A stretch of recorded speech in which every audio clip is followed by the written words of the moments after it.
Hello everyone, welcome to the next video of Indian Express Explained series for Prelims 2025.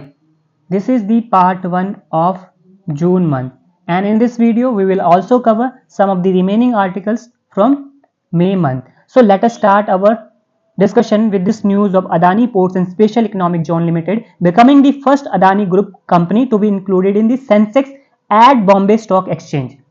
तो ये news हमारे लिए important नहीं है। क्या इंपॉर्टेंट है कि सेंसेक्स और निफ्टी क्या होते हैं। So they are the tools by which traders and market participant measure, क्या मेजर करते हैं, domestic markets performance. Domestic market कैसे परफॉर्म कर रहा है उसको मेजर करने के लिए सेंसेक्स और निफ्टी का यूज किया जाता है as a tool. So Sensex में 30 स्टॉक्स को कंसिडर करते हैं और निफ्टी में 50 स्टॉक्स को कंसिडर करते हैं। सेंसेक्स लॉन्च हुआ था इन द ईयर 1986। ये इंडिया का oldest and most tracked index है और ये क्या मेजर करता है, किन कंपनीज की परफॉर्मेंस को मेजर करता है। 30 largest most liquid financially sound companies across key sector of Indian economy जो कि बॉम्बे स्टॉक एक्सचेंज में लिस्टेड है, राइट। सो जैसे कि Reliance industries, ICICI bank, ITC limited, right. So ये आप देखो, बात करते हैं निफ्टी की। सो निफ्टी में हम 50 स्टॉक्स को कंसिडर करते हैं 50 blue chip large and liquid stocks which are traded on national stock exchange of India. और Nifty 50 was started in the year 1995, कहीं कहीं 1996 भी लिखा है, you can cross check, right. अब बात करते हैं बॉम्बे स्टॉक एक्सचेंज के बारे में। इंडिया का oldest and largest stock exchange है। 1875 में स्टैब्लिश हुआ था as the native share and stock brokers association. 1957 में इंडियन गवर्नमेंट बीएससी को रिकॉग्नाइज करती है under securities contracts regulation act. It is located on Dalal street Mumbai and 6000 से ज्यादा कंपनी लिस्टेड है बीएससी में, राइट। अब बात करते हैं national stock exchange of India की। So this is the largest financial market in India and the fourth largest market in the world by trading volume. 1992 में फाउंड हुआ था और इनकॉर्पोरेट हुआ था। It was recognised as a stock exchange by SEBI in the year 1993, right. And it was the first exchange in India to offer contemporary fully automated electronic trading in the year 1994। Headquarter का है, मुंबई में है। सो हमको अब BSc के बारे में पता चल गया, एनएससी के बारे में पता चल गया, सेंसेक्स क्या होता है, निफ्टी क्या होता है, ये सब पता चल गया। अब बात करते हैं वाजपेयी जी की जब सरकार थी उनके कार्यकाल में क्या क्या इंपॉर्टेंट इवेंट्स हुए। तो पहले हमने पोखरण 2 कंडक्ट किया, न्यूक्लियर टेस्ट कंडक्ट किया राजस्थान में, ठीक है। उसके बाद वाजपेयी जी लाहौर जाते हैं बस से, बॉर्डर को क्रॉस करते हैं बस के थ्रू, लाहौर जाते हैं और लाहौर डिक्लेरेशन साइन होती है इन द ईयर 1999, ठीक है। उसके बाद हमको ये जानना है 1999 में इंडियन आर्मी और एयरफोर्स ने मिलकर ऑपरेशन विजय लॉन्च किया था। क्यों लॉन्च करना पड़ा ये, क्योंकि जो पाकिस्तानी इन्फिल्ट्रेटर्स थे उन्होंने बॉर्डर क्रॉस करके कारगिल में कुछ पोस्ट को कैप्चर कर लिया था, ठीक है। और हमने विक्ट्री अचीव करी जुलाई 26 में। सो operation Vijay, please remember this. उसके बाद हमको ये जानना है कि सन 2000 में हमको 3 नए स्टेट्स मिलते हैं, जैसे कि उत्तरांचल जिसको उत्तर प्रदेश से निकालकर बनाया गया है ना, निकाल के मीन्स उत्तर प्रदेश से का एक टेरिटरी जो पहले यूपी में आता था अब वो उत्तरांचल कहलाने लगा और इसका अब नाम है उत्तराखंड। फिर बिहार से निकलता है झारखंड एंड मध्य प्रदेश से निकलता है छत्तीसगढ़। सो उत्तराखंड, झारखंड, छत्तीसगढ़, ये 3 नए स्टेट्स मिलते हैं हमको इन द ईयर 2000। फिर उसके बाद in the year 2002 doctor APJ Abdul Kalam, जिनको इंडिया का मिसाइल मैन भी बोला जाता है, वो प्रेसिडेंट बनते हैं। फिर हमको ये जानना है कि एक 1976 की पॉलिसी थी which had frozen parliamentary and assembly constituency till the 2001 census. और वाजपेयी सरकार ने क्या किया कि इस फ्रीज को कंटिन्यू करते अंटिल दी 2026, ठीक है। बट उन्होंने बाउंड्रीज का रैशनलाइजेशन अलाउ कर दिया, कॉन्स्टिट्यूएंसीज की जो बाउंड्रीज थी ना उसका रैशनलाइजेशन अलाउड कर दिया, बट सीट सेम रही। और उसके लिए एक डिलिमिटेशन कमीशन कॉन्स्टिट्यूट होता है under the justice Kuldeep Singh in the year 2002, ठीक है। अब हमने पोखरण के बारे में बात किया था, तो एक बार देख लेते हैं इंडिया का न्यूक्लियर प्रोग्राम कैसे इवॉल्व होता है। देखो in the year 1944 Homi Jahangir Bhabha establish Tata institute of fundamental research, ठीक है। और इससे इंडिया का जो न्यूक्लियर प्रोग्राम है उसकी फाउंडेशन स्टार्ट होती है, right. Then in the year 1972 BARC was establish to develop and prepare a nuclear device for testing. 1974 में हम पोखरण 1 न्यूक्लियर टेस्ट कंडक्ट करते हैं जिसका नाम हमने रखा था ऑपरेशन स्माइलिंग बुद्धा।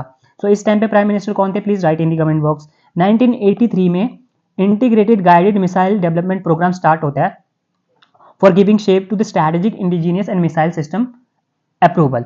तो आकाश, अग्नि, पृथ्वी, ये सब मिसाइल इसमें हम डेवलप करते हैं।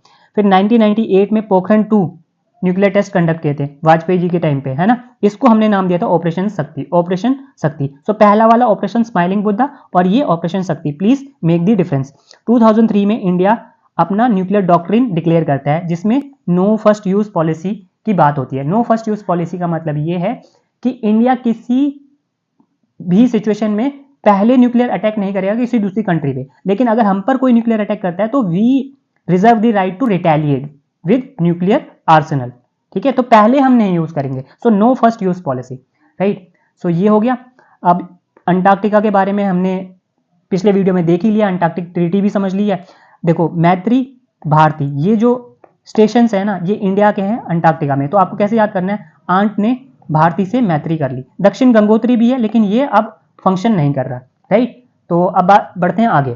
अब यहाँ देखो डीलिमिटेशन कमीशन के बारे में समझ लेते हैं, क्योंकि हमने जस्ट देखा कि वाजपेयी जी की सरकार में डीलिमिटेशन कमीशन सेटअप हुआ था इन द ईयर 2002, है ना। अब डीलिमिटेशन का मतलब क्या है कि आप जो नंबर ऑफ सीट्स हैं पार्लियामेंट्री कॉन्स्टिट्यूएंसी की या लेजिस्लेटिव असेंबली की कॉन्स्टिट्यूएंसी की, उनकी सीट को फिक्स कर रहे हो, ठीक है, और बाउंड्रीज का रैशनलाइजेशन कर रहे हो, मतलब चेंजेस वगैरह कर रहे हो बाउंड्रीज में। और इसमें क्या होता है कि जो कितनी सीट शेड्यूल कास्ट के लिए होगी, कितनी शेड्यूल ट्राइब्स के लिए भी रिजर्व होगी, वो भी हम डिटरमाइन करते हैं।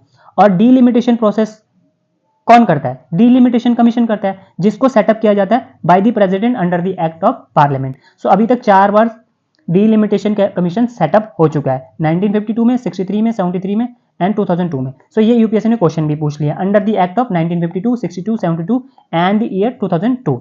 सो first delimitation exercise was carried out by the president. So ये इंपॉर्टेंट हो जाता है। सो पहला डीलिमिटेशन एक्सरसाइज जो हुआ था वो प्रेसिडेंट ने किया था with the help of election commission in the year 1950-51, ठीक है, राइट। और कॉन्स्टिट्यूशनल प्रोविजंस प्लीज याद कर लेना, article 82, under this article parliament enacts a delimitation act after every census. And state वाले की जो टेरिटोरियल कॉन्स्टिट्यूएंसी होती है उसके लिए आर्टिकल 170 है, ठीक है। अब बात करते हैं प्री फायर मिशन के बारे में। सो प्री फायर मिशन क्या है, polar radiant energy in far infrared experiment, और इसको डेवलप किया नासा ने और विस्कॉन्सिन यूनिवर्सिटी ने।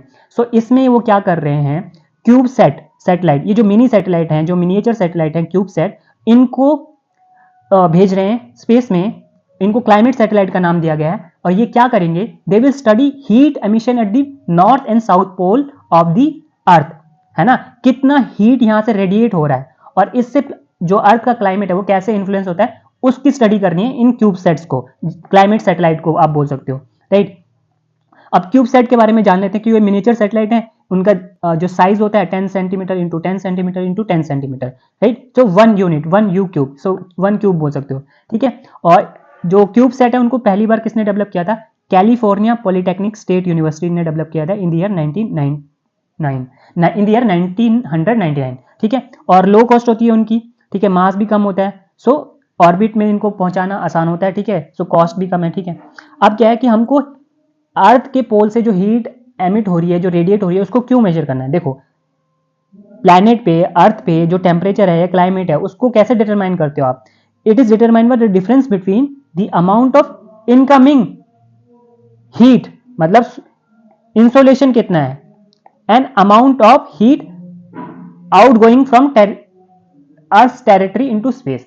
सो कितनी हीट अर्थ पर आ रही है और कितनी जा रही है, उसके बीच का डिफरेंस अगर हम डिटरमाइन करते हैं तो उसके बेसिस पे हम टेम्परेचर कितना होगा, क्लाइमेट कैसा होगा, वो मेजर कर सकते हैं, वो डिटरमाइन कर सकते हैं। सो इस बैलेंस को बोला जाता है अर्थ का energy budget. So it is known as earth energy budget. अब देखो जो अंटार्कटिक और आर्कटिक से हीट रेडिएट होती है वो कैसे एमिट होती है, कैसे रेडिएट होती है, एज फार इंफ्रारेड रेडिएशन। और इस इंफ्रारेड रेडिएशन को मेजर करने के लिए अभी हमारे पास कोई तरीका नहीं है। सो क्या होता है, इससे गैप आ जाता है ना, हम मेजर ही नहीं कर पा रहे, ये यहां इस जो नॉर्थ पोल और साउथ पोल से जो हीट रेडिएट हो रही है हम उसको मेजर नहीं कर पा रहे, तो जो अर्थ का एनर्जी बजट है, सो ये हम इसके बारे में प्रॉपर एक्यूरेट इंफॉर्मेशन हमारे पास नहीं है। सो ये प्री फायर क्यूब सेट क्या करेंगे, ये इंफ्रारेड रेडिएशन को स्टडी करेंगे, राइट। सो अगर हम इन इंफ्रारेड रेडिएशन को भी हम मेजर कर पाएंगे तो क्या होगा, हमारा जो एनर्जी बजट है उसकी अंडरस्टैंडिंग बढ़ जाएगी, right. And this observation will help us in understanding the fundamentals of Earth's heat balance, allowing us to better predict how our ice, seas and weather will change in the face of global warming. ठीक है, सो ये हो गया pre fire mission के बारे में। ठीक है, अब एक और देख लेते हैं। यहाँ पे जो सन की जो मैग्नेटिक फील्ड है उसकी वजह से सोलर स्टॉर्म्स आते हैं, और ये सोलर स्टॉर्म्स जब अर्थ के एटमॉस्फेयर में एंटर करते हैं और वहां पे कुछ एटम्स और पार्टिकल से इंटरेक्ट करते हैं तो उससे क्या प्रोड्यूस होता है, कौन सा फिनोमेना हमको देखने को मिलता है, अरोरास। अरोरास। ठीक है, सो ये समझ में आ गया। अब हमको ये जानना है कि जो सन की मैग्नेटिक फील्ड है ना, it originate at shallower depths in the stars interior. तो ये शैलोअर डेप्थ पे मिलती है, ओरिजिनेट होती है शैलोअर डेप्थ पे, लेकिन इससे पहले सोचा जाता था कि बहुत नीचे होती है। लेकिन देखो सन का जो आउटर 30% एरिया है, it is an ocean of churning gases plunging more than 2,10,000 kilometre below the solar surface. ठीक है, अब जो नई रिसर्च हुई है, ठीक है, एक ये सोहो स्पेस क्राफ्ट है, किस स्पेस एजेंसी का वो देख लेना आप। ठीक है, सो इसने हमको एविडेंस दिया है कि magnetic field is generated near the top of this ocean. ये जो ओशन है ना, इसके टॉप पर ये मैग्नेटिक फील्ड जनरेट होती है, सन की मैग्नेटिक फील्ड जनरेट होती है, नीचे नहीं होती, less than 5% inward, right, rather than near the bottom. So bottom पे नहीं होती है, टॉप पे होती है। ठीक है, सो अब ये हमको समझ में आ गया कि अर्थ की जो सन की मैग्नेटिक फील्ड है वो कहाँ ओरिजिनेट होती है, राइट। और ये समझना क्यों इंपॉर्टेंट है, क्योंकि most stars have magnetic field, right, which is generated by super hot gases inside them. देखो ये जो ओशियन है ना, गैस, इसमें बहुत सारी गैसेज हैं। ठीक है, सो सन की जो मैग्नेटिक फील्ड है वो चेंज होती रहती है, जिससे क्या होता है, सन स्पॉट्स फॉर्म होते हैं। सन स्पॉट्स क्या होते हैं, shifting dark patches on the surface, right, और इससे सोलर फ्लेयर्स भी जनरेट होते हैं, राइट। और जब हमको सन की मैग्नेटिक फील्ड के बारे में समझ में आ जाएगा, अच्छे से हमको पता चल जाएगा उसके और वो कहाँ ओरिजिनेट हो रहा है, तो हम सोलर स्टॉर्म्स के बारे में अच्छे से समझ पाएंगे, और उससे जो हमारे सोलर स्टॉर्म से जो हमारे इलेक्ट्रिसिटी ग्रिड, रेडियो कम्युनिकेशन, ठीक है, जो ऑर्बिटिंग सैटेलाइट है, जो इस पे जो इम्पैक्ट होने वाला है, जो डैमेज होने वाला है, उसको हम फोरकास्ट कर सकते हैं, और फिर हम उसके लिए नेसेसरी स्टेप्स ले सकते हैं कि डैमेज मिनिमम हो या ना हो, राइट। अब बढ़ते हैं आगे। ठीक है, अब यहाँ पे कि जो एक्यूज है जेल में, वो इलेक्शन तो लड़ सकता है लेकिन वोट क्यों नहीं कर सकता। देखो Indira Gandhi versus Raj Narain case of 1975, इसमें सुप्रीम कोर्ट ने बोला कि free and fair elections are part of the basic structure of the constitution. ठीक है, लेकिन सुप्रीम कोर्ट ने यह भी बोला कि neither the right to elect nor right to be elected enjoys the same status. Right to elect मतलब vote देने का और चुनाव लड़ने का अधिकार सेम नहीं है, सेम स्टेटस नहीं है इन दोनों का। ठीक है, Kuldeep Nair versus union of India case of 2006, इसमें एक 5 जज कॉन्स्टिट्यूशन बेंच ने बोला राइट टू वोट और elect is pure and simple statutory right, मतलब वोटिंग जो है फंडामेंटल राइट नहीं है और इट कैन बी डिनाइड। ठीक है, and the same apply to the right to be elected. So ऐसा नहीं, वोटिंग फंडामेंटल राइट नहीं है आपका, आप डिनाई कर सकते हैं, और चुनाव लड़ना भी फंडामेंटल राइट नहीं है, so it can also be prohibited. ठीक है, आप देख लो एक बार यहाँ पे देख लो, आर्टिकल 326 में क्या बोला गया है, right to vote shall be based on universal adult suffrage, मतलब जो 18 साल से ऊपर है, जितने भी लोग 18 साल या 18 साल से ऊपर, वो वोट दे सकते हैं regardless of the religion, race, caste, gender. अब इसमें रिप्रेजेंटेशन ऑफ पीपल एक्ट 1951 में एक सेक्शन है, सेक्शन 62 क्लॉज 5, सो ये ना रोकता है इंडिविजुअल को वोट करने से। So it prohibits individual from voting in election अगर वो प्रिजन में कन्फाइंड है।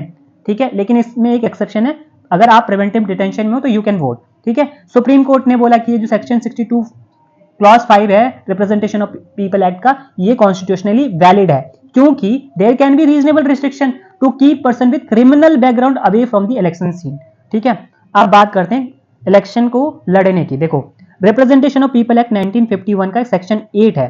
सो इस सेक्शन 8 के अंदर अगर आपके अगेंस्ट कोई चार्जेस हैं और वो प्रूव हो जाते हैं और आपको सजा मिल जाती है, कन्विक्शन हो जाता है आपका, so you will be disqualified from contesting election to Lok Sabha and state assembly, मतलब पार्लियामेंट्री इलेक्शन भी आप नहीं लड़ सकते और स्टेट असेंबली के लिए, विधानसभा के लिए भी आप चुनाव नहीं लड़ सकते, आपको प्रोहिबिट किया जाता है under this section 8 of representation of people act, अगर आपके खिलाफ जो चार्जेस हैं वो प्रूव हो जाते हैं और आपको सजा मिलती है। अब ये डिस्क्वालिफिकेशन है, ये कब से अप्लाई होगी, it will apply from the date of conviction and continues for 6 year after the end of the sentence. मतलब सपोज 1 मार्च को आपको सजा मिलती है, ठीक है, 1 मार्च को सजा मिलती है और सजा मिलती है 3 साल की। ठीक है, तो 1 मार्च 2025 समझते हैं, अब 3 साल में हो जाएगा 2028। सो इसके 6 साल बाद तक आप इलेक्शन नहीं लड़ सकते। सो राइट, अभी लेकिन जो बार ऑन कंटेस्टिंग इलेक्शन है ना, it will kicks only after a person has been convicted, मतलब सजा हो जाएगी, कन्विक्शन होगा, तभी ये प्रोहिबिट कर सकते हो आप। अगर सिर्फ चार्जेस फ्रेम हुए तो नहीं कर सकते, राइट। तब वो आदमी इलेक्शन लड़ सकता है, वो पर्सन इलेक्शन लड़ सकता है, ठीक है।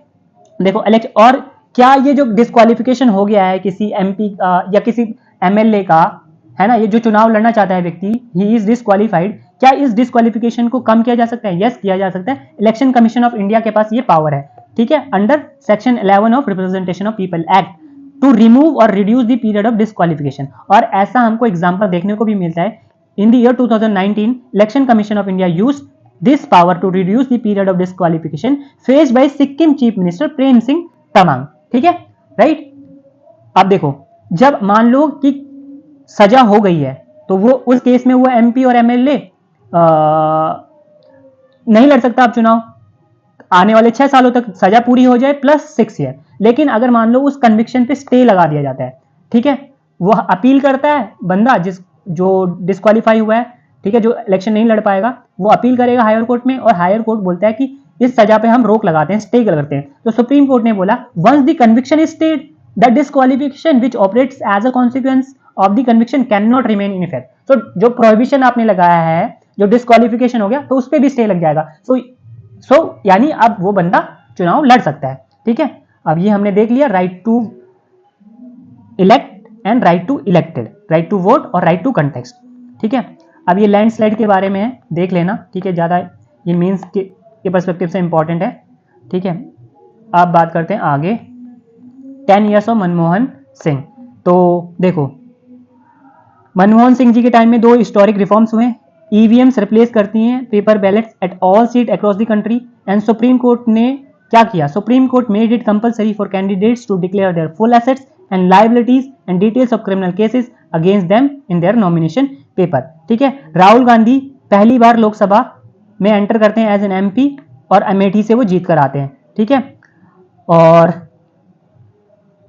सोमनाथ चटर्जी जी स्पीकर बनते हैं, और सोनिया गांधी को कैबिनेट मिनिस्टर का रैंक मिले, इसलिए उनको नेशनल एडवाइजरी काउंसिल का चेयरमैन बना दिया जाता है, ठीक है। और रिफॉर्म्स क्या हुए थे? देखो, right to information act pass होता है 2005 में, फिर मनरेगा पास होता है 2009 में, ठीक है। 27% reservation for OBCs in admission to higher education institution, ये भी दिया जाता है, ठीक है। फिर सिविल न्यूक्लियर डील साइन होती है किसके साथ?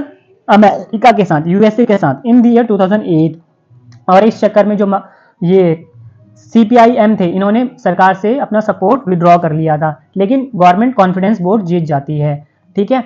और फिर उसके बाद क्या ध्यान रखना है? मुंबई अटैक भी हुए थे 2009 में मनमोहन सिंह जी की सरकार के टाइम पे। फिर बहुत सारे घोटाले हुए, ठीक है, 2G स्कैम, कॉमनवेल्थ स्कैम, आदर्श स्कैम, कोल स्कैम, ये सब, ठीक है। अन्ना हजारे जी का मूवमेंट स्टार्ट होता है, ठीक है, जन लोकपाल बिल के लिए, ठीक है। और आम आदमी पार्टी का जन्म होता है, ठीक है, राइट। सो ये हो गया। अब बात करते हैं आगे, ठीक है। अब हम आ गए हैं जून के करंट अफेयर्स पे, ठीक है। अब इसमें ये जानना है हमको अर्बन हीट आइलैंड के बारे में। देखो, कंक्रीट स्ट्रक्चर जैसे कि बिल्डिंग, पेवमेंट्स, रोड्स और बाकी जो इंफ्रास्ट्रक्चर होता है अर्बन एरिया में, वो क्या करता है? ज्यादा हीट एब्जॉर्ब भी करता है और एमिट भी करता है, ठीक है। अगर मान लो वाटर बॉडीज और ट्रीज हैं, so they will absorb less heat, है ना, बट ये ज्यादा हीट एब्जॉर्ब कर लेता है। तो इससे क्या होता है, जो सिटी हैं, जो अर्बन एरियाज है, वहां पे टेम्परेचर बढ़ जाता है compare to the surrounding rural areas. So उसको बोलते हैं अर्बन हीट आइलैंड इफेक्ट। देखो यहाँ पे देख लो, ये कंक्रीट का स्ट्रक्चर है, तो ये हीट भी एब्जॉर्ब ज्यादा कर रहा है, ठीक है। और यहाँ पे क्या है, ये कम हीट एब्जॉर्ब कर रहा है, और इससे क्या हो रही, ये जो यहाँ पे क्या ग्रीनरी है, वाटर बॉडीज है रूरल एरियाज में, सराउंडिंग रूरल एरियाज में, so greater cooling from evaporation and plant transportation. लेकिन यहाँ पे क्या होता है, कूलिंग नहीं होती है, उतनी नहीं होती है, ठीक है, राइट। सो इसको बोला जाता है urban heat island effect, whereby the temperature in the urban areas is much higher than compare to the surrounding rural areas, ठीक है। अब थोड़ा सा ये भी देख लेते हैं, अगर टेम्परेचर बढ़ रहा है, ह्यूमिडिटी बढ़ रही है, ठीक है, आपकी जो रातें हैं वो गर्म हो रही हैं, तो समर और ज्यादा डेडली हो जाएगा। और ह्यूमन अपने बॉडी के टेम्परेचर को रेगुलेट करने के लिए क्या करते हैं? स्वेटिंग करते हैं। The evaporation of sweat from skin cool our bodies, है ना, इसलिए पसीना आता है ताकि हमारी बॉडी ठंडी हो जाए, ठीक है। But high humidity prevent this from happening. अगर ह्यूमिडिटी बहुत ज्यादा होगी, है ना, तो एटमोस्फेयर में मॉइस्चर ऑलरेडी ज्यादा है, तो आप स्वेटिंग प्रॉपरली नहीं कर पाओगे, so it can be very deadly, ठीक है। अब बात करते हैं जेम्स वेब स्पेस टेलीस्कोप के बारे में। इसने क्या किया है, it has spotted the earliest known Galaxy, और इस गैलेक्सी का नाम क्या है, jets GSZ140। So it measures about 1700 light year across, ठीक है। सो इतने लाइट ईयर के दूरी पे ये गैलेक्सी इसने स्पॉट की है। और लाइट ईयर क्या होता है, light year is the distance travelled by light in a year, so which is 9.5 trillion kilometre, ठीक है। तो इसमें इतना ही जानना है हमको, ज्यादा नहीं देखेंगे, ठीक है। अब ये जीएसटी क्या होता है, GST is a consumption based tax. Consumption based tax का मतलब क्या है, so it is paid at the point where a good और सर्विस इज कंज्यूम। मतलब सपोज कोई कार तमिलनाडु में मैन्युफैक्चर हुई है और सेल कहां पर हो रही है, यूपी में हो रही है, तो जीएसटी कहां पे लगेगा, यूपी में ही लगेगा। सो जीएसटी इनडायरेक्ट टैक्स है। तो जीएसटी के बारे में और भी जो इंफॉर्मेशन है, please try to read that, right. अब बात करते हैं, देखो रुपया कहां से आ रहा है और रुपया कहां को जा रहा है। तो सबसे ज्यादा 24% आ रहा है बोरोइंग एंड अंडर लाइबिलिटी, सरकार बोरो कर रही है।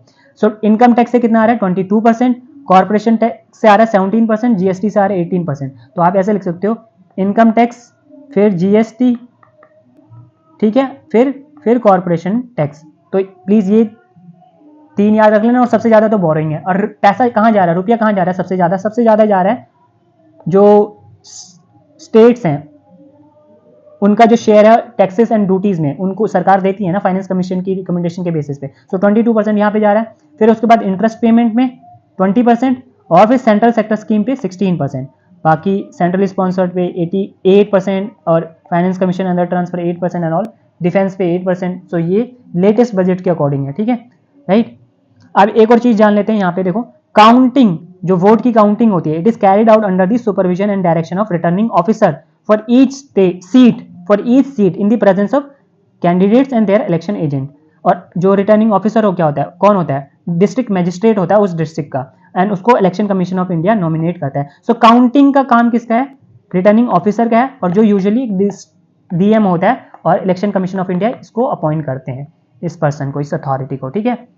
अब बात करते हैं अग्निबाण की, जो कि दुनिया का पहला 3D प्रिंटेड रॉकेट इंजन लेके स्पेस में जाता है, ठीक है। और इसको एक प्राइवेट स्टार्टअप ने लॉन्च किया, ठीक है, ठीक है। अग्निकुल ने लॉन्च किया अग्निबाण, ठीक है। अग्निबाण किसका नाम है, रॉकेट का नाम है। अग्निकुल किसका नाम है, अग्निकुल कॉस्मोस कंपनी है। सो ये इंडिजीनियसली बिल्ट रॉकेट है इनका, ठीक है। सो इससे पहले भी प्राइवेट स्पेस कंपनी इंडिया की, जिसका नाम है स्काई रूट एरोस्पेस, इन्होंने अपना रॉकेट लॉन्च किया था, और उसका नाम था विक्रम रॉकेट। विक्रम साराभाई के नाम पे उन्होंने उस रॉकेट का नाम रखा था विक्रम रॉकेट, ठीक है। अब जो अग्निकुल है, इसने अग्निबाण को लॉन्च किया है, अग्निबाण रॉकेट को लॉन्च किया है, and it is powered by world's first 3D printed engine. और इसको कहां से लॉन्च किया है, इन्होंने खुद के लॉन्च पैड से लॉन्च किया है, फ्रॉम अग्निकुल्स ओन लॉन्च पैड। अब ये इन्होंने अपना खुद का लॉन्च पैड कहां पे बनाया, इन्होंने इसरो के जो श्रीहरिकोटा लॉन्च फैसिलिटी है ना, वहां पे ही अपना लॉन्च पैड सेटअप किया है, ठीक है।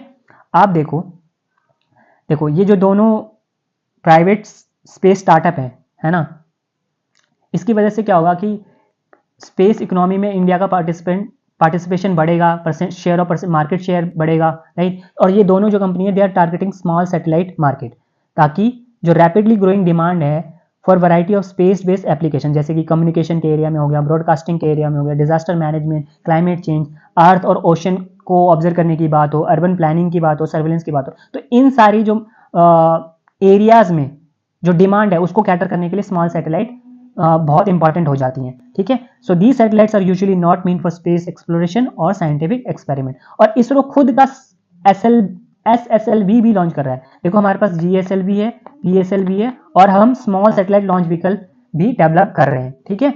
और इसका वेट क्या, इतना 500 kg तक ये पेलोड लेके जा पाएगा, ठीक है, और जल्दी लेके जा पाएगा, कम टाइम में इसको बना पाएंगे।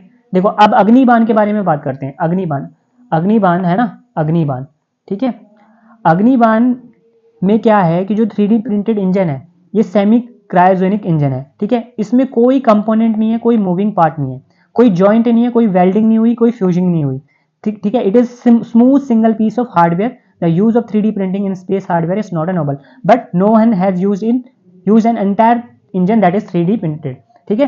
सो इसलिए बोला जा रहा है वर्ल्ड का first 3D printed rocket engine, ठीक है। सो इससे क्या होगा, देखो इसमें ये सारे इशू नहीं है, इसमें कोई जॉइंट नहीं है, ठीक है, कोई वेल्डिंग नहीं है, तो क्या इससे एफिशिएंसी बढ़ जाएगी और कॉस्ट रिड्यूस हो जाएगी और प्रॉफिटेबिलिटी बढ़ जाएगी। ठीक है, यहाँ पे लिखा है it will reduce the probability of something going wrong, मतलब प्रॉफिटेबिलिटी वैसे बढ़ जाएगी बट एफिशिएंसी बढ़ती है, कॉस्ट कम होती है तो प्रॉफिटेबिलिटी बढ़ेगी, ले और कुछ खराबी ना आ जाए उसकी प्रोबेबिलिटी कम हो जाएगी। ठीक है, अब कंपेयर टू ऐसा इंजन जिसमें बहुत असेंबलिंग करनी पड़ रही है, हमको बहुत सारे पार्ट्स को ज्वाइन करना पड़ रहा है, तो अग्निबाण का जो इंजन है उसका नाम है अग्नि lead.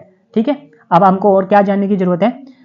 अग्निबाण was launch from a privately owned launch pad that is first for India. तो इन्होंने अपना जो लॉन्च पैड फैसिलिटी है वो इसरो के श्रीहरिकोटा लॉन्च पैड फैसिलिटी पे ही स्टैब्लिश की है। अब इसरो अपना ना एक सेकंड स्पेस पोर्ट डेवलप कर रहा है, वो कहां पर कर रहा है, कुलाशेखरापट्टिनम, जो कि थुथुकोडी डिस्ट्रिक्ट तमिलनाडु में है, और यहां से small satellite launch vehicle launch किए जाएंगे। ठीक है, राइट। अब बढ़ते हैं आगे। देखो, India has elected 74 women MP to Lok Sabha this year, है ना, 2024 इलेक्शन में। सो कितना परसेंट है, 13.63। यहाँ पे देख लेते हैं, पिछली लोकसभा में कितना परसेंट था, अराउंड 14%। अब ये घट के कितना हो गया, 13%। देखो 2004 से में 8% था, फिर 10% हुआ, फिर 11, फिर 14, अब इंक्रीज हो गया। ठीक है, अब बात करते हैं स्पेशल कैटेगरी स्टेटस के बारे में। देखो, ये स्टार्ट कब होता है, ये स्टार्ट होता है in the year 1969 on the recommendation of 5th finance commission. क्यों किया था, ताकि कुछ स्टेट्स को हेल्प किया जाए, असिस्ट किया जाए उनके डेवलपमेंट प्रोसेस में, क्योंकि कुछ स्टेट्स क्या फेस कर रहे थे, हिस्टोरिकल, इकोनॉमिक और ज्योग्राफिकल डिसएडवांटेज फेस कर रहे थे। मतलब वहां पे टेरेन डिफिकल्ट हो सकता है, पॉपुलेशन डेंसिटी बहुत कम हो सकती है, और साइजेबल ट्राइबल पॉपुलेशन है, बॉर्डर के अलोंग उनका लोकेशन है, और इकोनॉमिक बैकवर्डनेस है, इंफ्रास्ट्रक्चर बैकवर्डनेस है। तो इस सब को टैकल करने के लिए, ये ऐसे स्टेट्स डेवलप हो जाएं, उसके लिए 5th फाइनेंस कमीशन ने बोला कि हम स्पेशल कैटेगरी स्टेटस देंगे आपको। ठीक है, लेकिन ये जो सिस्टम था उसको फिर स्क्रैप किया जाता है on the basis of recommendation of 14th finance commission. So 5th finance commission की बेसिस पे ये स्टार्ट होता है और 14th फाइनेंस कमीशन की रिकमेंडेशन के बेसिस पे इसको स्क्रैप कर दिया जाता है। क्या उन्होंने लॉजिक दिया, उन्होंने बोला कि भाई हमने जो स्टेट का शेयर है इन द टैक्सेस उसको इंक्रीज कर दिया 32% से 42% तक, तो आप रिक्वायरमेंट नहीं दी, रिक्वायरमेंट नहीं है स्पेशल कैटेगरी स्टेटस की। अब ये स्टेटस कितने स्टेट्स को मिला है, 11 स्टेट्स, जिसमें कि पूरा नॉर्थ ईस्ट है, फिर जम्मू एंड कश्मीर, हिमाचल प्रदेश एंड उत्तराखंड। यहाँ पे देखो, ये मैप देख लो, सो पूरा का पूरा north east, Jammu Kashmir, Himachal Pradesh and Uttarakhand. ठीक है, सो ये है। ठीक है, क्राइटेरिया, हिली टेरेन, लो डेंसिटी, लोकेशन अलग बॉर्डर, इकोनॉमिक बैकवर्डनेस, ये सब हमने देख लिया। ठीक है, और इसमें फायदा क्या होता है, देखो फायदा ये होता है अगर किसी स्टेट को स्पेशल कैटेगरी स्टेटस मिल जाए तो उनको क्या मिलेगा, स्पेशल इंडस्ट्रियल इंसेंटिव्स मिलेंगे, जैसे income tax exemption, custom duty waiver, reduce excise duty, etcetera etcetera. और एक और इंपॉर्टेंट चीज, सेंटर फंड्स, सेंट्रल स्कीम्स, अगर जो सेंट्रल स्कीम्स होती हैं उसमें सेंटर कितना कंट्रीब्यूट करता है, 90%। अगर किसी स्टेट को स्पेशल कैटेगरी स्टेटस मिला है, अगर कोई स्टेट है जिसको स्पेशल कैटेगरी स्टेटस नहीं मिला, तो सेंटर 70% फंड करता है और स्टेट 30%, और स्पेशल कैटेगरी स्टेटस में 90% एंड 10%, सो 90% सेंटर फंड करता है, राइट। सो ये है स्पेशल कैटेगरी स्टेटस के बारे में। आंध्र प्रदेश और बिहार मांग रहे हैं, ठीक है, so that was the context. ठीक है, अब देखो, ये अमृतपाल सिंह जी जेल में है under the national security act. ठीक है, ये चुनाव लड़ते हैं और जीत जाते हैं। और एक और बंदे हैं कश्मीर से, जम्मू एंड कश्मीर से, इंजीनियर राशिद, तो ये भी चुनाव लड़ते हैं और जेल में होते हैं, लेकिन चुनाव लड़ जाते हैं और जीत जाते हैं। ठीक है, अब इनको ये एमपी बन गए, और एमपी बन गए तो इनकी एक ड्यूटी है, क्या ड्यूटी है, इनकी ड्यूटी है शपथ लेना। Taking oath is the first step in fulfilling this mandate, parliamentary duty है उनकी, कॉन्स्टिट्यूशनल मैंडेट है। लेकिन कॉन्स्टिट्यूशन में ये एक्सप्लिसिटली नहीं बोला गया है कि जो एमपी जेल में है वो कैसे मतलब वो शपथ लें। ठीक है, बट कैसे शपथ लेंगे वो उस एक्सप्लिसिटली मेंशन नहीं किया गया है। लेकिन उनको ना टेम्पररी पैरोल दिया जाता है, क्योंकि पास्ट में ऐसा हुआ है, मतलब कोई एमपी जेल में है, वो शपथ लेने के लिए ऐसा कोई एक्सप्लिसिट मेंशन नहीं है, कैसे करेगा। लेकिन पास्ट इंस्टांसेस हैं, हमारे पास एग्जांपल हैं जब उनको टेम्पररी पैरोल दिया गया। So being allowed to take oath is not same as being released on bail. आपको शपथ लेने के लिए बस स्पेशल परमिशन दी जा रही है, स्पेशल पैरोल है एक दिन के लिए। ठीक है, जो जेल लॉ मेकर है या एमपी है उसको स्पीकर को लिखना पड़ेगा, क्या बताना पड़ेगा कि she will not be able to attend regular proceeding, क्योंकि मैं तो जेल में रहूंगा। सो आपको याद रखना है article 1 clause 4 of the constitution states that if an MP is absent for over 60 days from all the meetings without permission, her seat would be declared vacant. So इसलिए उनको राइटिंग में देना पड़ता है कि भाई हम रेगुलर प्रोसीडिंग नहीं अटेंड कर पाएंगे तो हमको डिस्क्वालीफाई मत कीजिएगा, ठीक है, पर स्पीकर की परमिशन मिल जाती है उनकी, ठीक है.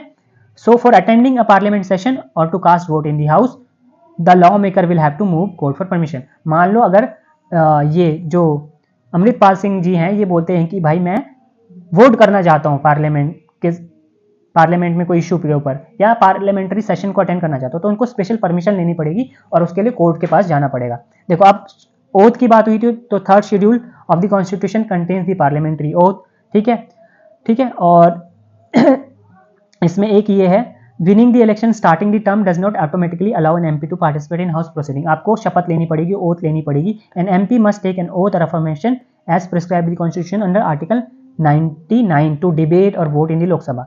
और अगर आप ऐसा नहीं करते हो सो फाइनेंशियल पेनल्टी लगेगी, कितने की, 500 रुपए की, under article 104 if a person participate और वोट्स विदाउट टेकिंग ओथ, ठीक है. एक्सेप्शन किसके लिए, उन मिनिस्टर्स के लिए जो अभी इलेक्ट नहीं हुए हैं, है ना, जो जीत के नहीं आए, है ना, right, they can participate but वो वोट नहीं कर सकते इन दी हाउस प्रोसीडिंग. सो वो पार्टिसिपेट कर सकते हैं ऐसे मिनिस्टर जो इलेक्ट नहीं हुए हैं बट वो वोट नहीं कर सकते. कब तक, अप टू 6 मंथ. उसके बाद उनको मतलब किसी कॉन्स्टिट्यूएंसी से वो चुनाव लड़े और जीते, right, while they secure seat in either Lok Sabha और राज्यसभा, या राज्यसभा में उनका नॉमिनेशन हो जाए, ठीक है. आई होप दिस इज क्लियर. अब बात करते हैं आगे, बढ़ते हैं आगे. देखो दिल्ली को पानी कहाँ से मिलता है, दिल्ली को पानी मिलता है यमुना, रावी, ब्यास एंड गंगा रिवर से. अब हम यहाँ मैप में देख लेते हैं. देखो ये है यमुनोत्री ग्लेशियर, यहाँ से यमुना स्टार्ट होती है. ये टोन्स है यमुना की ट्रिब्यूटरी चंबल है, सिंध है, बेतवा, केन है. अब ये बानस, काली सिंध और पार्वती ये चंबल की ट्रिब्यूटरीज है, ठीक है. और इलाहाबाद प्रयागराज में यमुना मिलती है गंगा से, ठीक है. अब बात करते हैं गंगा की. गंगोत्री ग्लेशियर से स्टार्ट होती है गंगा, ठीक है. अब गंगा की जो लेफ्ट बैंक ट्रिब्यूटरीज हैं वो कौन कौन सी है, रामगंगा, गोमती, घाघरा, गंडक, कोसी, महानंदा. सो गोमती का घाघरा गंडक में खो गया. सो अगर वेस्ट टू ईस्ट लगाना हो तो ऐसे वेस्ट टू ईस्ट, गोमती का घाघरा गंडक में खो गया. ऐसा राम ने किसको बताया, महानंदा को बताया. तो आपको याद हो गया पूरा वेस्ट टू ईस्ट इनका प्लेसमेंट. यूपीएससी ने क्वेश्चन भी पूछा. ये सोन जो है it is a tributary of what, Ganga, ठीक है. और ये दामोदर रिवर है, ठीक है. और यहाँ पे देखो ये केन है, ठीक है. और केन बेतवा इंटरलिंकिंग प्रोजेक्ट है, Ken Betwa river interlinking project, ठीक है. सो इससे कौन सा टाइगर रिजर्व इंपैक्ट होता है, पन्ना टाइगर रिजर्व, ठीक है. और केन घड़ियाल वाइल्ड लाइफ सेंचुरी वो भी इंपैक्ट हो रही है, ठीक है. सो अब यहाँ पे एक बार और ये देख लो, एक बार और मैप देख लेते हैं, ठीक है. ये बानस है, ये चंबल है, ये बेतवा है, ठीक है. ये सोन है, ये गोमती, घाघरा, गंडक, कोसी, ठीक है. This is the Teesta river. देखो ये यार्लिंग शैंगपो है, ठीक है. फिर ये यहाँ आती है, इससे लोहित मिलती है. और फिर ये ब्रह्मपुत्र कहलाती है. सुबानसिरी रिवर इसकी ट्रिब्यूटरी है. ये तीस्ता इससे मिलती है. फिर ये जमुना कहलाती है, फिर पद्मा कहलाती है, मेघना. यहाँ से ये रिवर, ये बराक रिवर है, ठीक है, ठीक है. फाइनली ये बे ऑफ बंगाल में गिर जाती है, ठीक है.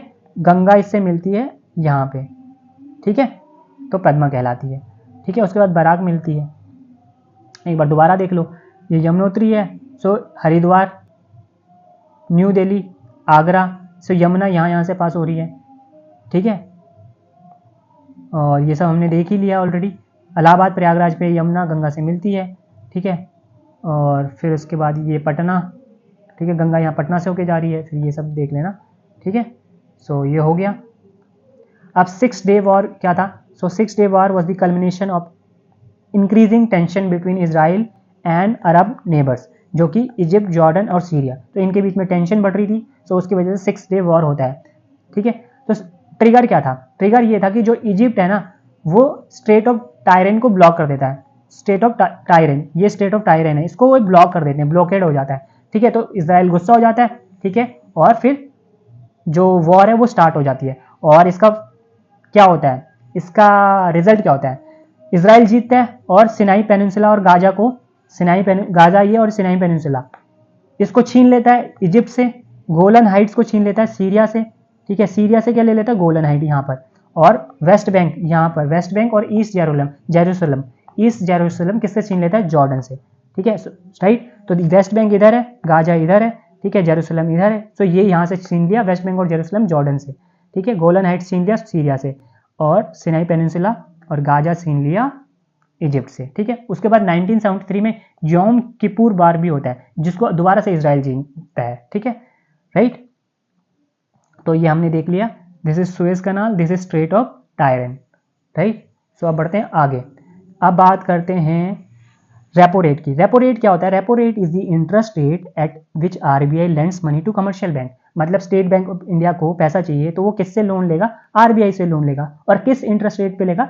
उस इंटरेस्ट रेट को बोलते हैं रेपो रेट, ठीक है। अगर आरबीआई को इकोनॉमिक एक्टिविटीज बढ़ानी है कंट्री में, ठीक है, तो वो क्या करेगा? रेपो रेट को रिड्यूस कर देगा। मतलब बैंक के लिए अब आरबीआई से पैसा लेना सस्ता हो जाएगा, और जब उसको सस्ते पे कम ब्याज पे पैसा मिलेगा, कम इंटरेस्ट पे पैसा मिलेगा, तो जो कस्टमर है, जो कॉमन मैन है, कंपनीज हैं वगैरह, उनको जो पैसा चाहिए वो बैंक के पास जाएंगे ना, शेड्यूल कमर्शियल बैंक के पास, तो उनको कम रेट पे मिलेगा, राइट। सो इससे क्या होगा?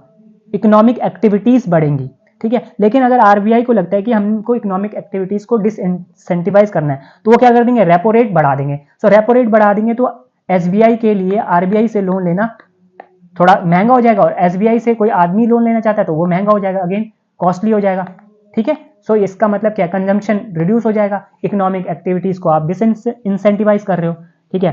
अब आरबीआई के दो गोल है। प्राइमरी गोल क्या है? कि प्राइस स्टेबिलिटी को इंश्योर करना, मतलब जो इन्फ्लेशन है वो एक पॉइंट के बियॉन्ड ना जाए, ठीक है। Prices should not fluctuate beyond a reasonable degree, ठीक है। और इस फ्लक्चुएशन को मेजर करते हैं हम रिटेल इन्फ्लेशन रेट से, ठीक है। अब RBI is required to target an inflation rate of 4%, 4 ± 2, इस रेंज में रहना चाहिए इन्फ्लेशन। सो ठीक है, इसका मतलब क्या है? Price level should go up by 4% from 1 year to another. So एक साल के बाद दूसरे साल में हम जा रहे हैं तो जो प्राइस लेवल है वो 4% से इंक्रीज हो जाए, ठीक है। सो इसका मतलब क्या है? ये स्वीट स्पॉट है। कैसे स्वीट स्पॉट है? क्योंकि इस रेट पे, इस इन्फ्लेशन रेट पे प्रोड्यूसर्स के पास इंसेंटिव है वो कि ज्यादा प्रोड्यूस करें और पैसा कमाएं, और साथ में जो कंज्यूमर है उनके पास, उनको बहुत ज्यादा डिसइंसेंटिव नहीं हो रहा है, बहुत ज्यादा प्रॉब्लम नहीं हो रही है, ठीक है। वो खर्च कर सकते हैं, वो खरीद सकते हैं, उनकी परचेसिंग पावर बहुत ज्यादा रिड्यूस नहीं होगी, राइट। सो ये स्वीट स्पॉट है। अगर 4% हम इन्फ्लेशन रेट को टारगेट कर रहे हैं तो प्रोड्यूसर्स के लिए भी ठीक है और जो कंज्यूमर्स हैं उनके लिए भी ठीक है, उन पे ज्यादा बर्डन नहीं आएगा। और सेकेंडरी गोल है आरबीआई का टू प्रमोट इकोनॉमिक ग्रोथ, ठीक है। तो वो हमने देख लिया कि अगर इकोनॉमिक ग्रोथ प्रमोट करनी है तो रेपो रेट को रिड्यूस करो, ठीक है। सो ये हो गया रेपो रेट के बारे में, ठीक है। अब बात करते हैं पार्लियामेंट हाउस कॉम्प्लेक्स के बारे में। It is in the heart of new Delhi, और इसमें बहुत सारी बिल्डिंग है, जैसे कि न्यू पार्लियामेंट हाउस है, ठीक है, फिर ओल्ड पार्लियामेंट हाउस है, आइकॉनिक सर्कुलर बिल्डिंग है ना, जिसको आप रीनेम कर दिया कॉन्स्टिट्यूशन हाउस, ये भी है। पार्लियामेंट हाउस एनेक्स है, पार्लियामेंट लाइब्रेरी बिल्डिंग है। अब ये जो पार्लियामेंट हाउस कॉम्प्लेक्स है, इसका कस्टोडियन कौन है? Speaker of the Lok Sabha. तो बस इतना ही हमको जानना है, ज्यादा नहीं जानना है, ठीक है, राइट। अब बात करते हैं आगे अग्निपथ स्कीम के बारे में। देखो अग्निपथ स्कीम में क्या किया जाता है कि जो पर्सोनल है ऑफिसर रैंक के बिलो, उनको रिक्रूट किया जाता है, जैसे soldiers, airman, sailors etcetera, and they are not commissioned officer. किसमें रिक्रूट किया जाता है? इंडियन आर्म फोर्सेस में। कितने साल के लिए? 4 साल के लिए। जब 4 साल कंप्लीट हो जाते हैं, सो 25% जो रिक्रूट्स थे ना, they can join services on a permanent commission for another 15 years, और बाकी के 75%, ठीक है, वो उनको छोड़ के जाना पड़ेगा, ठीक है। सो कौन ये अग्निपथ स्कीम के लिए एलिजिबल है? जिनकी एज 17.5 ईयर से 23 ईयर्स तक है, पहले 21 साल थी, ठीक है, they are eligible to apply. So और at present all sailor, airman and soldier except the technical cadre of the medical branch are recruited to the services under the scheme. So except the technical cadre of medical branch. अगर ऐसे लिखे all तो वो सही नहीं होगा statement, ठीक है। अब देखो उनको सैलरी कितना मिलता है? 30,000 से 40,000 मिलता है इनको सैलरी, ठीक है। बाकी उनको जो रिस्क अलाउंस और हार्डशिप अलाउंस है वो भी मिलते हैं, और 30% ऑफ देयर मंथली इमोल्यूमेंट्स उसको वो सेवा निधि फंड में जाता है, और इसमें सरकार क्या करती है? 30% अपनी साइड से ऐड करती है। 30% जो ये अग्निवीर है वो उनके एमेलमेंट से निकाल के इस फंड में डाला जाता है, और 30% सरकार डालती है सेवा निधि फंड में, ठीक है। तो जब उनकी सर्विस कंप्लीट हो जाती है 4 साल के बाद, तो उनको कितना मिलता है लमसम में? अराउंड 11 लाख मिलता है, 11 to 12 लाख, ये लिखा है ना 11.71 लाख, ठीक है। एज ये टैक्स एग्जेम्प्ट है, ठीक है, टैक्स नहीं लगेगा। सो अगर वो ड्यूटी पे उनकी मृत्यु हो जाती है, शहीद हो जाते हैं, तो उनको 1 करोड़ में दिया जाएगा lump sum, and full pay for the period which the soldier could not serve, है ना। मतलब 4 साल के लिए, मतलब 2 साल में शहीद हो गए तो ये जो 2 साल की जो तनख्वाह है ना वो भी मिल जाएगी, ठीक है। अभी सरकार ये स्कीम क्यों लाई थी? ताकि वो आर्मी को लीन बना सके, ठीक है, जो यंग बना सके, जो यंग फोर्स हो हमारी, ठीक है, और डिफेंस बजट बहुत ज़्यादा बढ़ जाता है, क्यों? डिफेंस पेंशन बिल की वजह से, तो उसको रिड्यूस करने के लिए, ताकि हम डिफेंस मॉडर्नाइजेशन पे ज़्यादा पैसा खर्च कर सकें, ना कि सिर्फ पेंशन देने में ही हमारा पैसा चला जाए। तो ये ऑब्जेक्टिव था। इसके बाद कुछ क्रिटिसिज्म भी है, बट हम उसमें नहीं जाएंगे। यहाँ देख लो, जेनोमिक एविडेंस शो करता है कि horse's were first domesticated in central Asia about 5500 years ago, right, ठीक है। आप देखो 1.5 डिग्री सेल्सियस, ये जो थ्रेशोल्ड है ना पेरिस एग्रीमेंट के अंदर, कि भाई हम इससे ज़्यादा टेम्परेचर इंक्रीज नहीं होना चाहिए। सो ये कोई लाइट स्विच नहीं है, मतलब अगर 1.5 डिग्री सेल्सियस टेम्परेचर वो हो जाता है, जो इसको हम ब्रीच कर देते हैं, तो इसका मतलब ये नहीं है कि क्लाइमेट एपोक्लिप्स आ जाएगा, मतलब, ठीक है, ये सिर्फ ये है कि बहुत लंबे टाइम तक इस थ्रेशोल्ड को आप ब्रीच कर रहे हो। सो हमको क्या देखने को मिलेगा?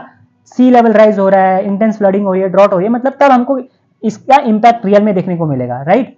अब देखो, फोर्थ ग्लोबल मास कोरल ब्लीचिंग इवेंट हो रहा है, ये हमने पहले भी डिस्कस कर लिया है, कोरल ब्लीचिंग के बारे में जब हम डिस्कस कर रहे थे, ठीक है। अब बात करते हैं क्लाइमेट टिपिंग पॉइंट्स की। सो ये क्या है climate tipping points? They are the critical threshold beyond which a natural system can tip into entirely different state. मतलब इस थ्रेशोल्ड को अगर आपने ब्रीच कर दिया, ठीक है, उसके बाद ना there is no looking back, irreversible damage हो जाएगा प्लेनेट पे, ठीक है। और ऐसे बहुत सारे टिपिंग पॉइंट्स हैं, 9 है। तो वो 3 कैटेगरीज में डिवाइड किया साइंटिस्ट ने। क्रायोस्फीयर्स, जैसे कि ग्रीनलैंड आइस शील्ड मेल्ट हो जाती है, ओशियन एटमोस्फेयर से रिलेटेड, जैसे कि वाटर टेम्परेचर में चेंज हो रहा है, और बायोस्फीयर, जैसे कि कोरल रीफ्स आर डाइंग। देखो यहाँ पे है क्लाइमेट टिपिंग पॉइंट्स, ये 9 है। Amazon rain forest, Arctic sea ice, Atlantic circulation, coral reef, boreal forest, Greenland ice sheet, ठीक है। बोरियल फॉरेस्ट में क्या हो रहा है? फायर इंक्रीज हो रही है। आर्कटिक में सी आइस का लॉस हो रहा है रैपिड पेस पे। अटलांटिक सर्कुलेशन स्लो डाउन हो रही है। परमा फ्रॉस्ट मेल्ट हो रहा है। विल्स बेसिन, इसमें ईस्ट अंटार्कटिका में बहुत सारी आइस का लॉस हो रहा है। वेस्ट अंटार्कटिक आइस शीट, इसमें भी आइस का लॉस बढ़ रहा है, ठीक है। ग्रीनलैंड आइस शीट, इसमें भी आइस का लॉस बढ़ रहा है। So these are the 9 climate tipping points, ठीक है। So the world has already cross 9 tipping point that will lead to catastrophic climate change, ठीक है, राइट। अब बढ़ते हैं आगे। देखो, अब हम एक पहले ये देख लेते हैं मालदीव्स के बारे में। तो इनके जो प्रेसिडेंट है मुइजू, ये भारत आए थे। अब हमको ये जानना क्या है, ये जो मालदीव्स है, it lies barely 70 nautical miles, या आप बोलो 130 kilometre from Lakshadweep Minicoy island, and some 300 nautical miles from India's west coast. देखो, इंडिया ने मालदीव्स की कई बार हेल्प की है। 2004 में सुनामी आया था तो हमने उनकी हेल्प करी, ठीक है। ड्रिंकिंग वाटर प्रोवाइड करा हमने 2014 में, जब उनका डीसैलिनेशन प्लांट खराब हो गया था, ठीक है। 1988 में यहाँ पे मिलिट्री कू होने वाला था, तो इंडियन आर्मी ने उस कू को रोकने के लिए इंपॉर्टेंट रोल प्ले किया, हेल्प करा, ठीक है। अब देखो ये लोकेशन देख लो, मिनिकॉय है ये, ठीक है, लक्षद्वीप का पार्ट है। So remaining Lakshadweep and Minicoy separated by 9 degree channel, और मिनिकॉय और मालदीव्स को कौन सेपरेट करता है? 8 डिग्री चैनल। तो आप ऐसे कर सकते हो, लक्षद्वीप और मालदीव्स के को अगर सेपरेशन की बात करेंगे तो आपको याद रखना है 8 डिग्री चैनल, और रिमेनिंग लक्षद्वीप और मिनिकॉय 9 डिग्री चैनल, ठीक है। सो ये, ठीक है, this is Palk strait, right, this is Doddabetta, and this is Anamudi. Anamudi the highest peak in south India, ठीक है। So 9 degree channel, 8 degree channel, ठीक है, this is 10 degree channel. So Andaman and Nicobar island को ये डिवाइड करता है 10 डिग्री चैनल। अंडमान में north, middle, south, little, नो मी सोली, north Andaman, middle Andaman, south Andaman, little Andaman. तो आप बोल सकते हैं लिटिल अंडमान और कार निकोबार, कार निकोबार के बीच में है 10 डिग्री चैनल, ठीक है। अब बात करते हैं स्पीकर के बारे में। देखो, स्पीकर हैज अ की रोल इन पार्लियामेंट्री डेमोक्रेसी, ठीक है। Under article 93, speaker and deputy speaker must be elected as soon as may be after the commencement of the house. तो कोई स्पेसिफिक टाइम पीरियड नहीं दिया है कि कब इलेक्ट किया जाना चाहिए, लिखा है as soon as may be, ठीक है। सो स्पीकर को इलेक्ट किया जाता है सिंपल मेजोरिटी से। उसका जो टर्म है वो एंड होता है with the dissolution of the house unless the speaker resigns or is remove from office before that. A motion of no confidence can be moved against the speaker, उसके लिए आपको नोटिस देना पड़ेगा 14 दिन का, अकॉर्डिंग टू आर्टिकल 94, ठीक है। लेकिन speaker like any other member of the house can face disqualification also. कोई स्पेसिफिक क्वालिफिकेशन की रिक्वायरमेंट नहीं है अगर आपको स्पीकर बनना है। सो मतलब कोई भी मेंबर है हाउस का, he is entitle to be considered, लेकिन however the post of speaker is distinct from other members in the house. कैसे? क्योंकि स्पीकर के पास कास्टिंग वोट का राइट है, मतलब वोट किसी मैटर पे वोटिंग हो रही है और इक्वल नंबर ऑफ वोट पड़े हैं, अपोजिशन और गवर्नमेंट के बीच में, तो अब स्पीकर कास्टिंग वोट यूज कर सकता है और यूजुअली वो गवर्नमेंट के फेवर में होता है। ठीक है, स्पीकर इज एंड जब आप डिस्क्वालिफिकेशन की बात करते हो एमपीज के, तो speaker is the final authority or presiding officer over that matter. Speaker की salary is drawn from consolidated fund of India unlike for other MPs which flow from a statute voted by the house itself. So MPs की जो salary होती है ना, उसके लिए वो कानून बना के रखा हुआ है, लेकिन जो स्पीकर की salary is drawn from the consolidated fund of India. So ये इंपॉर्टेंट फैक्ट है, please try to remember this. ठीक है, उसके बाद पावर क्या है स्पीकर की, देखो जो हाउस में प्रोसीडिंग्स हैं वो कैसे चलेंगी वो डिसाइड करता है। The conduct of government business is decided by speaker in consultation with leader of the house. और अगर आपको कोई क्वेश्चन रेज करना है, कोई मैटर आप डिस्कस करना चाहते हो, so you need prior permission of the speaker, मतलब आपका मतलब यहाँ पे एमपी, कोई MP, right. So there are rules and procedure for the functioning of the house, but the speaker has vast power in ensuring these rules are followed and in choosing procedures. ठीक है, so speaker को impartial होना चाहिए। Questions and record, speaker decide कि किस question को admit किया जाएगा, किसको नहीं किया जाएगा। हाउस की प्रोसीडिंग्स कैसे पब्लिश होंगी, कितनी पब्लिश होंगी, किस पार्ट को एक्सपंज कर दिया जाएगा, फुल्ली या पार्शली, मतलब कि भाई किसी ने कुछ बोला है, ये इसमें से 10 लाइनें नहीं पब्लिश करेंगे हम, ठीक है, उसको बोलते हैं एक्सपंज। ठीक है, देखो when the treasury benches seem thin in the house, मतलब ट्रेजरी बेंचेस मतलब सरकार की तरफ से जो नंबर है हाउस में वो कम है। ठीक है, तो स्पीकर क्या कर सकता है, जो बिल है ना उसको वॉइस वोट के थ्रू पास करवा सकता है, और डिवीजन की जो डिमांड करते हैं अपोजिशन उसको इग्नोर कर सकता है, डिसरिगार्ड कर सकता है, राइट। तो वॉइस वोट में क्या होता है, वॉइस वोट में क्या होता है, जो सपोर्ट में होते हैं बोलते थे आई, जो अपोज में होते हैं बोलते हैं नो।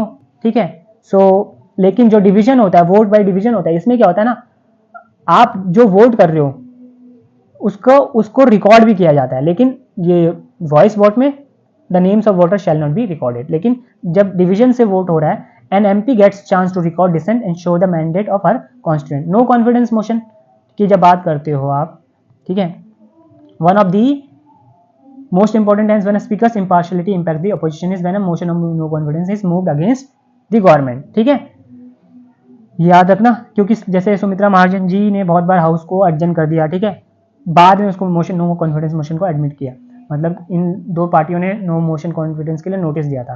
ठीक है, उसके बाद कास्टिंग वोट है, ये हमने देख लिया, article 100 of the constitution talks about voting in the house. तो फर्स्ट इंस्टांस में वोट नहीं करता है स्पीकर, वो shall not vote in the first instance but exercise casting vote in case of equality of votes, ये हमने समझ लिया। ठीक है, अब बात करते हैं 10th शेड्यूल की, जो 52nd कॉन्स्टिट्यूशनल अमेंडमेंट एक्ट से आया। ठीक है, एंटी डिफेक्शन लॉ लेकर आया। ठीक है, ये हमने देख लिया, इसके अंदर लेजिस्लेचर को डिस्क्वालीफाई करते हो, ठीक है, अगर वो डिफेक्शन करते हैं एक पार्टी से दूसरी पार्टी में जाते हैं। ठीक है, तो इसके अंदर जो अथॉरिटी है डिस्क्वालिफिकेशन को डिसाइड करने की, कौन सी अथॉरिटी है, speaker is the final authority. लेकिन कियोतो होलोहान केस ऑफ 1992 में सुप्रीम कोर्ट ने बोला यस, स्पीकर का जो ऑर्डर है फाइनल है, बट ये ऑर्डर जुडिशियल रिव्यू को इग्नोर नहीं कर सकता, so there can be judicial review on the final order of the speaker. ये ऐसा कियोतो होलोहान केस में सुप्रीम कोर्ट ने 1992 में बोला। ठीक है, और सुप्रीम कोर्ट ने बोला ये डिस्क्वालिफिकेशन को डिसाइड करने के लिए, मतलब सुप्रीम कोर्ट ने नहीं, वैसे भी देखो डिस्क्वालिफिकेशन को डिसाइड करने के लिए कई बार बहुत डिले हो जाता है, तो सुप्रीम कोर्ट ने अभी 2022 में 20 इन ईयर 2020 में बोला कि जो स्पीकर है असेंबली के या लोकसभा के, they must decide disqualification please with in 3 months accept in extra ordinary circumstances. ठीक है, यहाँ पे देख लो, ये जो नॉर्थ मिडल साउथ लिटिल और ये कार निकोबार, ये ग्रेट निकोबार, ठीक है,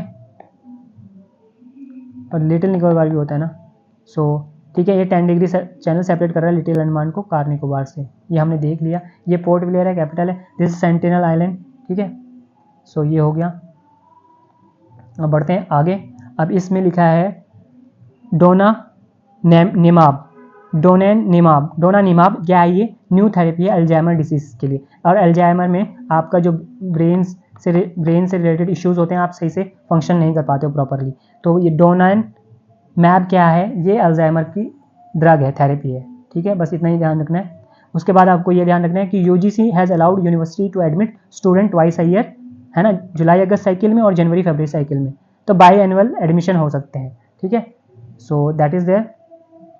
अब इसमें कुछ काम का नहीं है, आगे बढ़ते हैं। अब सतनामीज़ के बारे में बात कर लेते हैं। देखो सतनामी, अभी क्या इशू हुआ है कि जो सतनामी रिलीजियस कम्युनिटी के मेंबर्स हैं, उन्होंने सुपरिटेंडेंट ऑफ पुलिस के ऑफिस पे धावा बोल दिया। ठीक है, और क्यों बोला? उन्होंने बोला कि भाई अमर केव पे एक रिलीजियस साइट है जिसका नाम है जैतकाम श्राइन, है ना। इस श्राइन का डेसिक्रेशन हुआ है, इसलिए उनको गुस्सा आ गया। ये जैतकाम कहाँ पर है और ये अमर केव कहाँ पर है? मध्य प्रदेश में, ठीक है। ये सतनामीज हैं, दे आर शेड्यूल कास्ट, है ना, ठीक है। सतनाम पंथ पे वो बिलीव करते हैं, उसको फॉलो करते हैं। अब बात करते हैं, देखो इसको गुरु घसीदास इनके लीडर बोले जाते हैं, सतनाम इसके। सो ये बॉर्न, इनका जन्म होता है 1756 में, ठीक है। सतनाम का मतलब ट्रू नेम, ठीक है।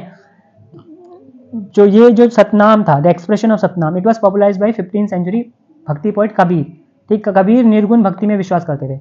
1657 में बीरभान नाम के एक साधु थे, ठीक है, वो कबीर जी की टीचिंग से प्रभावित थे। उन्होंने सतनामी कम्युनिटी फाउंड की नरनौल में, ठीक है।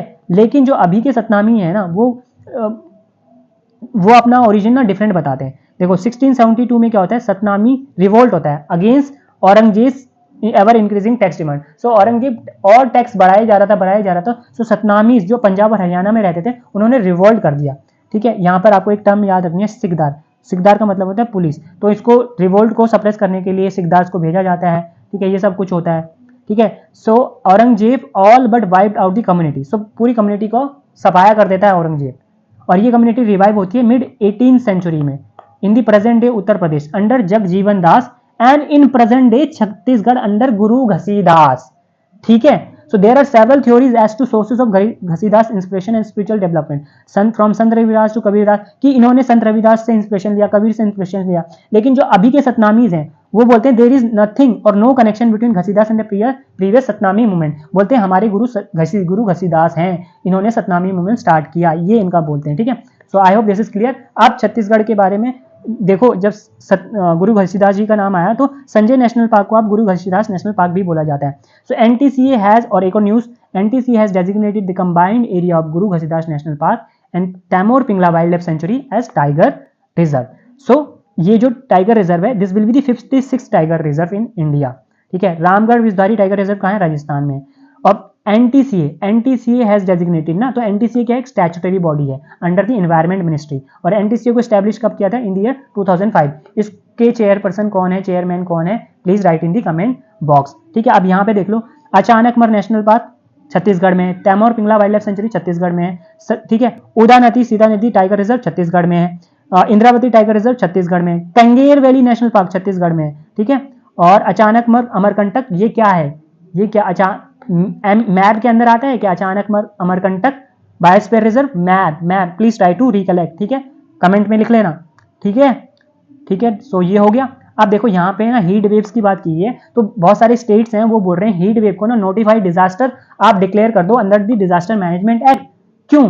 क्योंकि इससे क्या होगा, स्टेट्स ना फंड विड्रॉ कर सकेंगे, ठीक है। अभी देखो क्या है, डिजास्टर मैनेजमेंट एक्ट को इनेक्ट किया गया था in the wake of super cyclone in Orissa in the year 1999, और 2004 में जो सुनामी आई थी, तो उसके बाद सरकार को लगा कि हमको एक एक्ट लेकर आना पड़ेगा डिजास्टर मैनेजमेंट के लिए, ठीक है। और इसके अंदर डिजास्टर को कैसे डिफाइन किया जाता है? As a catastrophe, mishap, calamity or grave occurrence arising from natural or man-made causes that result in substantial loss of life, destruction of property or damage to the environment which is beyond the coping capacity of the community. They must be, ये जो damage हो रहा है ना, ये जो community है उसकी कॉपिंग कैपेसिटी के बियॉन्ड होता है ना, तब उसको हम डिजास्टर डिक्लेयर करेंगे। नेचुरल और मैनमेड दोनों कॉजेस से हो सकता है ये डिजास्टर। तो अगर डिजास्टर हो रहा है तो स्टेट्स को क्या करना पड़ेगा? They can withdraw money from two funds, एक तो है NDRF national disaster response fund और दूसरा है SDRF state disaster response fund. So state को ना पहले कहां से फंड यूज करना पड़ेगा? एसडीआरएफ से यूज करना पड़ेगा, ठीक है। तो पहले एसडीआरएफ से आप पैसा निकालो, उसके बाद, ठीक है, अगर एसडीआरएफ से जो पैसा है निकालते हो आप, जो फंड अवेलेबल है वो इनएडिक्वेट है, मतलब उससे आपका काम नहीं चल रहा है, तभी आप एनडीआरएफ से मनी निकाल सकते हो, राइट। तो state must use fund available in the SDRF first and must seek money from NDRF only if they are inadequate, ठीक है। सो 2023 और 24 में क्या हुआ कि सिर्फ 2 स्टेट्स ने एनडीआरएफ से पैसा निकाला, विड्रॉ किया। क्या देखो अभी ऐसा क्यों है ना, देखो जो एनडीआरएफ में जो पैसा है ना, पूरा सरकार सेंट्रल गवर्नमेंट कंट्रीब्यूट करती है, लेकिन जो एसडीआरएफ है उसमें 75% सेंटर कंट्रीब्यूट करता है और 25% स्टेट कंट्रीब्यूट करते हैं। जब स्पेशल कैटेगरी स्टेटस की बात करते हैं तो वो 90 और 10 वाला ही हमने ऑलरेडी देख लिया, ठीक है। तो भाई एनडीआरएफ में स्टेट्स नहीं कंट्रीब्यूट कर रहे हैं ना, तो वो चाहते हैं कि भाई हमको पैसा यहां से मिल जाए, एसडीआरएफ से ही ना निकालना पड़े सारा, right. So these fund can not be used for any purpose other than response and management of notified disaster. अब ये नोटिफाइड डिजास्टर कौन कौन कौन से हैं, देखो 12 categories of disasters which are notified under the disaster management. Cyclones हैं, drought है, अर्थक्वेक है, fire, flood, tsunami, hailstorm, landslide, avalanche, cloud burst, pest attack, frost and cold wave. देखो कोल्ड वेव्स इंक्लूडेड है, हीट वेव को include नहीं किया। Heat wave को क्यों इंक्लूड नहीं किया, जब ये डिजास्टर मैनेजमेंट एक्ट इनेक्ट हुआ था, ठीक है। सो हीट वेव्स कोई नया फिनोमिना नहीं था और हीट वेव को डिजास्टर की तरह नहीं देखा जाता था, ऐसा देखा जाता था ये तो कॉमनली होता है समर के टाइम पे, ठीक है। So it is not an unusual weather event, इसलिए इंक्लूड नहीं किया गया, ठीक है। लेकिन अभी लास्ट 15 सालों में क्या है कि जो सीवियरिटी है, फ्रीक्वेंसी है, इंटेंसिटी है हीट वेव की, वो बढ़ गई है। उससे क्या हो, इकोनॉमिक एक्टिविटी भी बढ़ी है ना, मतलब हमारे देश में इकोनॉमिक एक्टिविटी बढ़ रही है, ज्यादा से ज्यादा काम कर रहे हैं, ज्यादा से ज्यादा लोग घरों से बाहर रहते हैं, सो रिस्क बढ़ जाता है हीट स्ट्रोक का बिकॉज ऑफ हीट वेव्स, ठीक है। Currently 23 states are identified as being vulnerable to heat waves. So heat wave से बचने के लिए बहुत सारी सरकारों ने क्या किया, हीट एक्शन प्लान डेवलप किया है। आप अहमदाबाद का एग्जाम्पल, अहमदाबाद का HAP का एग्जाम्पल अपने आंसर में लिख भी सकते हो, ठीक है। अब देखो अब ये बहुत सारे मेजर्स लेने पड़ते हैं उनको हीट एक्शन प्लान्स के लिए के अंडर, जैसे कि उनको शेड प्रोवाइड करना पड़ेगा, कूल वाटर प्रोवाइड करना पड़ेगा, सिंपल ओरल सॉल्यूशन प्रोवाइड करने पड़ेंगे, ठीक है। और जो ये स्कूल कॉलेजेस इन सब के जो वर्किंग आवर्स हैं उनको रीऑर्गेनाइज करना पड़ेगा। तो इस सब के लिए क्या चलेगा, पैसा लगेगा, एक्सपेंडिचर लगेगा, ठीक है। सो इसलिए वो चाहते हैं कि भाई डिजास्टर मैनेजमेंट एक्ट के अंदर जो नोटिफाइड डिजास्टर की लिस्ट है उसमें हीट वेव को भी इंक्लूड करें, लेकिन सेंटर ऐसा नहीं कर रहा है, क्योंकि देखो भाई फाइनेंस कमीशन जो कॉन्स्टिट्यूशनल बॉडी है उसने क्या बोला है कि हम आपको ऐसा नहीं कर सकते, क्योंकि क्यों नहीं कर सकते, पैसा पैसा पैसा अगेन पैसा, ठीक है।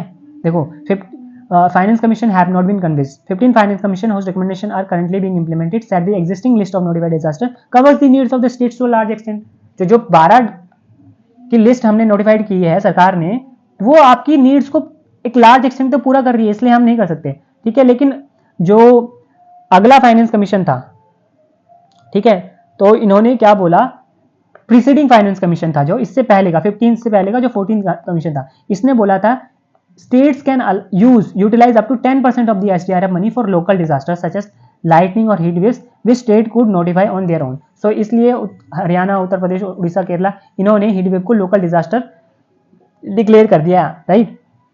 बट सेंटर इसको नेशनल डिजास्टर के रूप में या नोटिफाइड डिजास्टर के रूप में नहीं डिक्लेयर कर रहा, कह रहा कि फाइनेंस कमीशन का ये ओपिनियन है, ठीक है, क्योंकि आपकी जो नीड्स हैं वो कवर हो जा रही हैं टू अ ग्रेट एक्सटेंट, ठीक है। तो फाइनेंशियल इंप्लीकेशन है, वही पैसे वाला बात है, ठीक है। अब देखो स्टारशिप किसका इनिशिएटिव है, स्पेस एक्स का है। इससे इंसान को चांद पे ले जाएगा, मार्स पे ले जाया जाएगा, मतलब दूसरे प्लैनेट पे भी ले जाया जाएगा, ठीक है। सो ये 2 स्टेज हैवी लिफ्ट व्हीकल है और स्पेस एक्स किसकी कंपनी है, इलॉन मस्क की, और स्टारशिप इनका ये लॉन्च व्हीकल है, right. So this is all for this video. We will cover the remaining article in the next video. Keep learning, keep watching. All the best.